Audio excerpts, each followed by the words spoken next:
Right, this was my first technical committee as chair. The vice chair I've appointed is Guillaume Gignac, and we shared the duties of our technical committee with Joan Bruff-Kerriban, our secretary. This is Joan's last committee meeting, and we thanked Joan for all of her services over the many years, not only with the technical committee, but with the MLA committee and her peer evaluation activities. Joan received a standing ovation. As for the technical committee itself, we ran over 1.5 days as normal. We didn't change a lot in terms of approach from the previous management.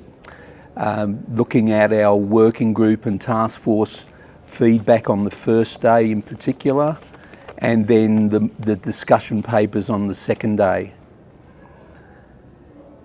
We received many discussion papers which were dispersed amongst the working groups who went through the documents before they came to the technical committee, which is really good. It's really helpful and makes the TC work more efficiently. However, we are receiving a lot of discussion papers that really shouldn't even come to the technical committee in the first place. So one of our learnings from this meeting will be to come up with some criteria to assess and sort of sanitise the discussion papers before they're handed out. So I think over time we should have less discussion papers, but those that we do get will have a real meaning for IAF and the technical committee.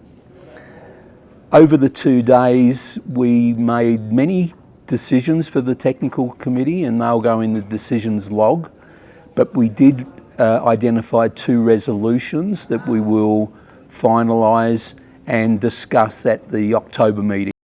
Those 2 resolutions, one was the acceptance of ISO IEC 17029 as a new normative document, and the second one was a generalisation of a previous resolution about issuing accredited certification to documents that only have recommendations and no mandatory requirements.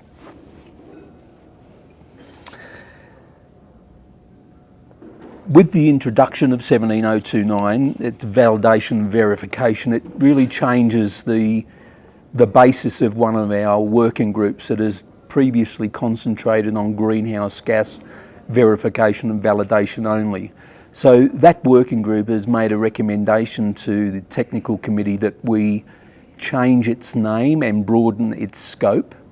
We accepted that in principle, and we've asked the working group to go away and come back to us with a much more thought out proposal that we can really understand exactly what they want us to do, and we'll consider that in October. But one thing that we did agree to was, first of all, that 17029 that I just spoke about, and secondly, that the ENMS, the Energy Management Systems, will be passed on to the MS working group.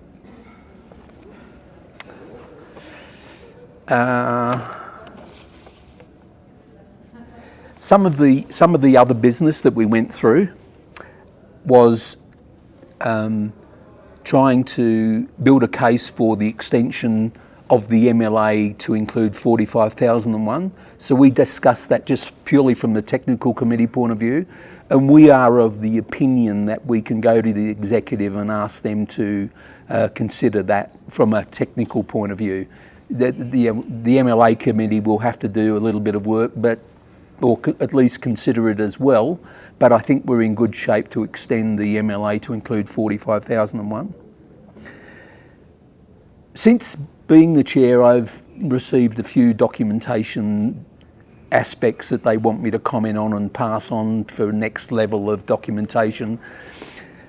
And I've noticed a couple of things that really aren't being done in accordance with the PR2. So today I took the advantage of stepping them through PR2 and pointing out to them some things that we might not normally think about that they need to consider as conveners and working groups when they're promoting their work as generally as mandatory documents. We went through some feedback on the strategic plan. So we had received responses from the survey, so I took the technical committee through those responses, just more for information than anything else. We also talked about, and this is really part of one of the resolutions, that I'm concerned that we're going sometimes too far in our clarifications, interpretations, and we might be crossing across ISO-CASCO clarification process.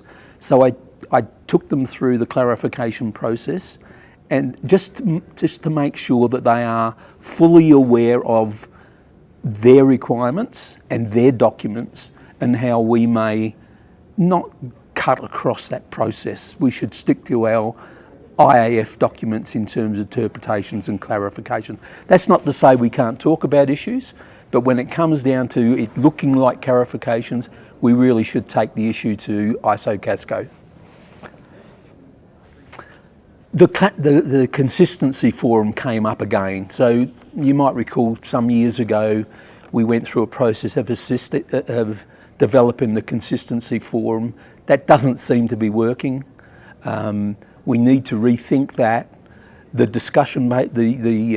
certification bodies are unhappy with the speed that they're getting responses from their discussion papers, having to wait 6 months. So we've got a small group that's going to look into how we might streamline that process and not just rely on these big blocks of 6 months when we can actually look at discussion papers. And I think if we can actually improve the consistency forum and this turnaround of discussion papers, I think will be all of us will benefit, ABs, CBs and stakeholders. We will miss Joan.